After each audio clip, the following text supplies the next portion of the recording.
Hello, everybody. Hi, welcome to OpenAgenda.wtf. Where the WTF stands for with the facts. We are here today to talk about Colorado politics. No spin, just solutions. Welcome to Open Agenda. If you're tired of political spin, budget gymnastics, and a fee for tax sleight of hand, you're in the right place. We're here to unpack Colorado's political landscape with clarity, candor, and just enough sass to keep it real. From ballot breakdowns to budget bloat, we're not just asking questions, we're demanding answers. No whining, no echo chambers, just the facts, context, and conversations that matter.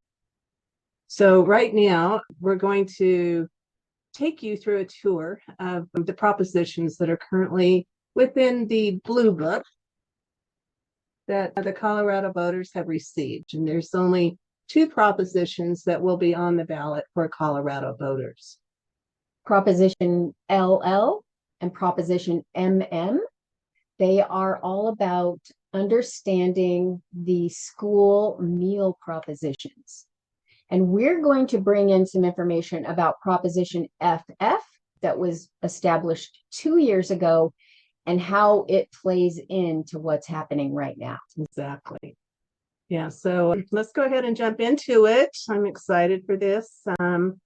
I do want everybody to do their own diligence and do their own research, but we are providing a lot of insight into where you can find that information. So let's get into it here. I'm Lynn. Oh, and I'm Tracy. And our purpose is really to create collaboration and mostly open communication with the facts. That's where the .wtf comes from. Right. Yeah, and we're both Coloradoans. I'm in Weld County. I'm in Larimer County. And there's just a lot of political backlash that is going on right now that I think there are a lot of voters out there that don't want to get in front of camera and talk about these issues. But I think it is really, really important that we all come together and make our voices heard one way or another. Absolutely. Yeah. Absolutely. So let's go ahead and talk about the Food for All. All right. Understanding Colorado schools. I'm going to rewind to 2022 when we passed Proposition FF. The measure created the Healthy Meals for All school program. It expanded free meals to every public school student in Colorado from grades K through 12, regardless of the family income. So the goal was to improve nutrition, support farms, and it has been funded and approved by voters by taxing, not by taxing, but limiting state deductions for folks that earn more than $300,000. And I just feel that attacking those that are making over $300,000 in this day and age, but at any rate, we are saying that we're only going to tax those people. It makes me feel that maybe some of those people won't want to stay in Colorado. And then what do we do? Mm-hmm. That's a good point. Yeah. So they set up a budget for this program and they projected that it would need $100 million per year. But the actual revenue they received exceeded that. And the costs exploded because there were rising food prices and more students signed up for free meals than were expected. So by 2024, this program ran a $56 million deficit. It was covered temporarily by the state. So then we fast forward to now, 2025.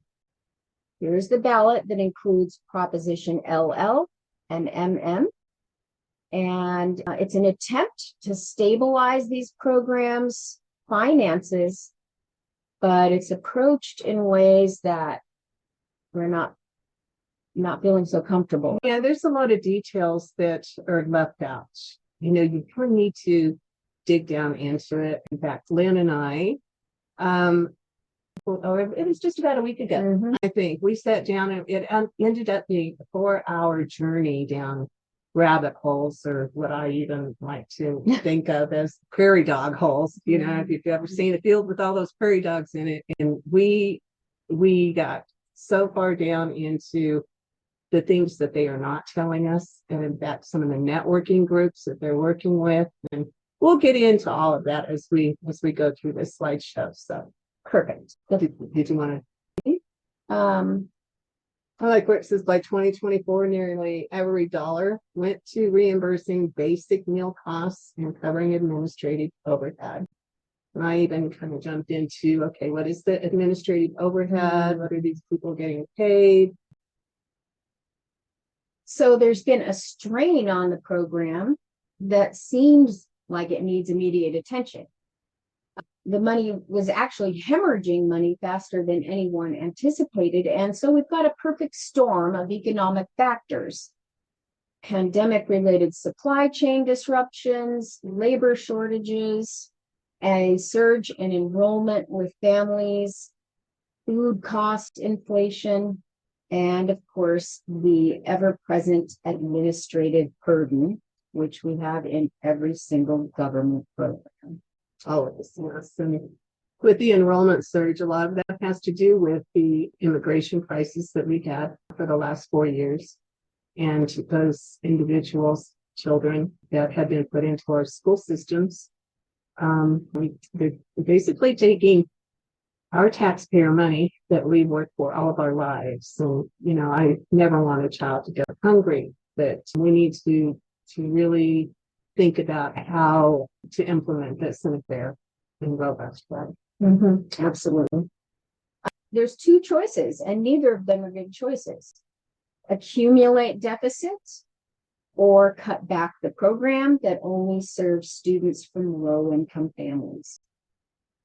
When our country and our state are experiencing budget shortages, just like we experience budget shortages at home, maybe it's time to find the ways to cut back on the budget rather than trying to get the state taxpayers in Colorado to cover the mistakes or the miscalculations that have been made.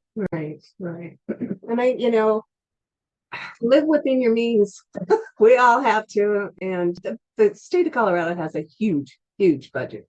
And we're going to provide links to all of that information in the content below that we want you to go take a look at some of these things. So there are factors. I do believe that they may want more funds in order to complete some of these programs, but we need to find out too how we can reduce some of those costs. That's right.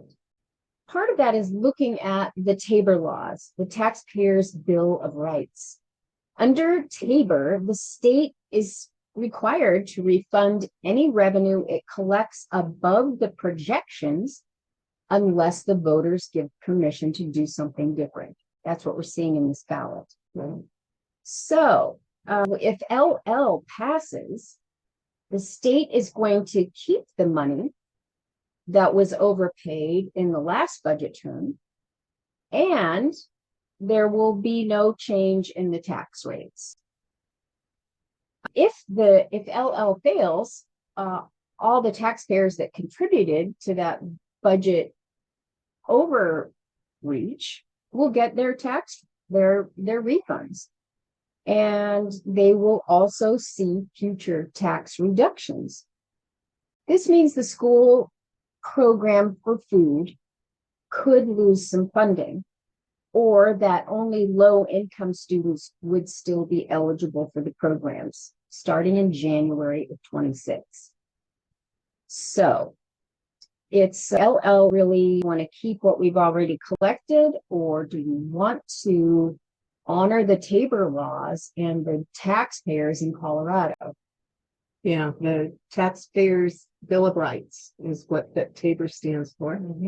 And we do believe that that money was due back to us. That's our opinion. Yeah. And in Colorado collected 11.3 million more than they projected. How much? 11.3 million.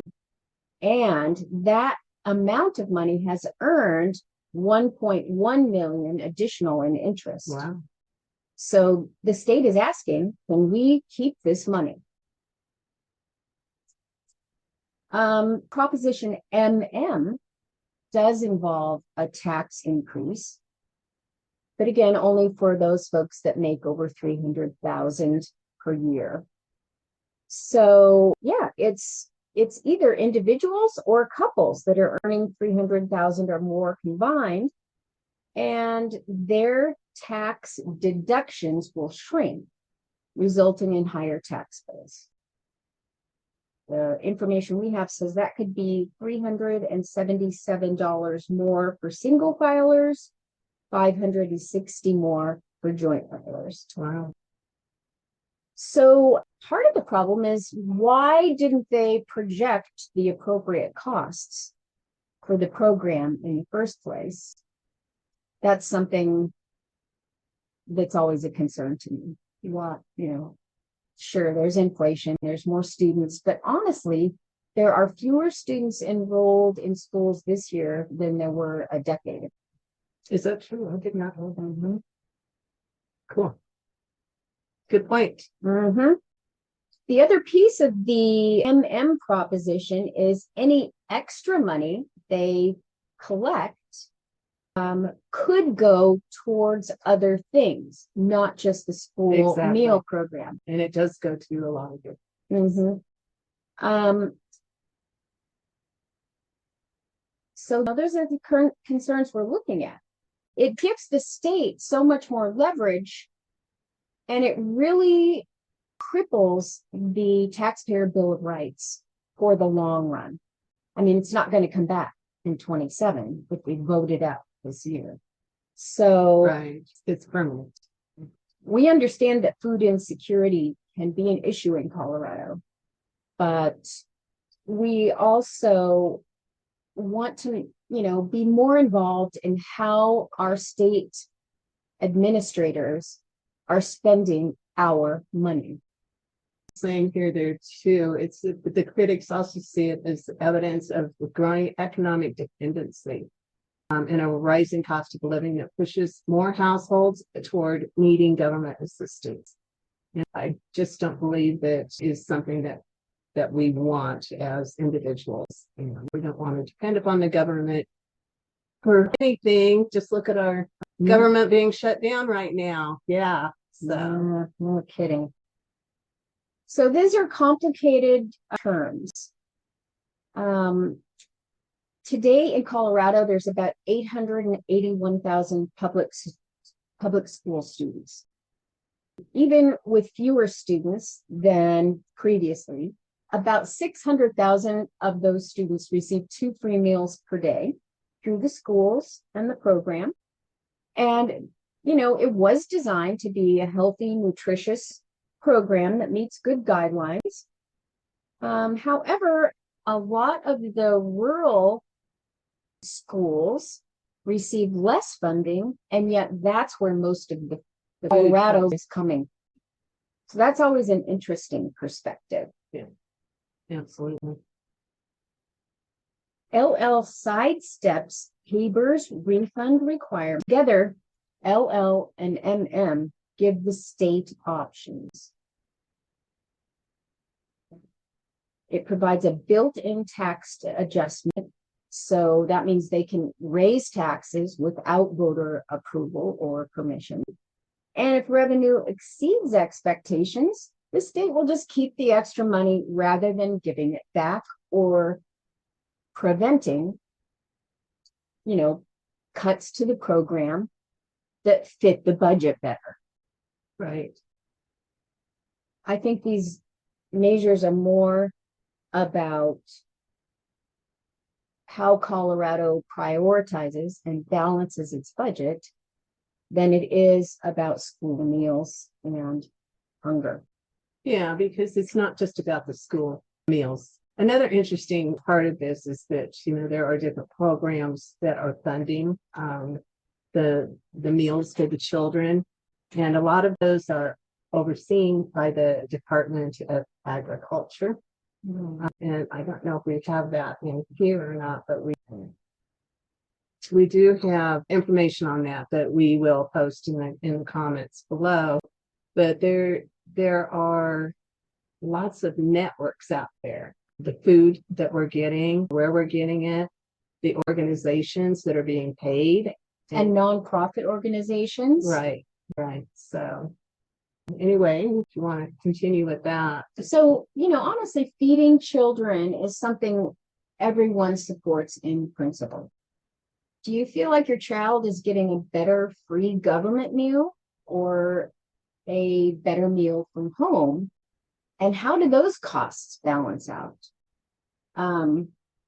This is going to be a test for voters, and we want you to make an informed choice. Really search the facts, look at our resources, gain an understanding about taxpayer obligations, the flexibility we grant to the government. And the question really isn't about whether children should eat. Not at all. It's how we collectively choose to pay for a commitment. And I do want to give a shout out to Nicholas Rogers at Big Timber Law. And he hosted Brandon Wark on one of his podcasts where they really did jump into the details of this more than what we're even getting into now. They're co-creators out there. So go look at Brandon is at Free State, Colorado.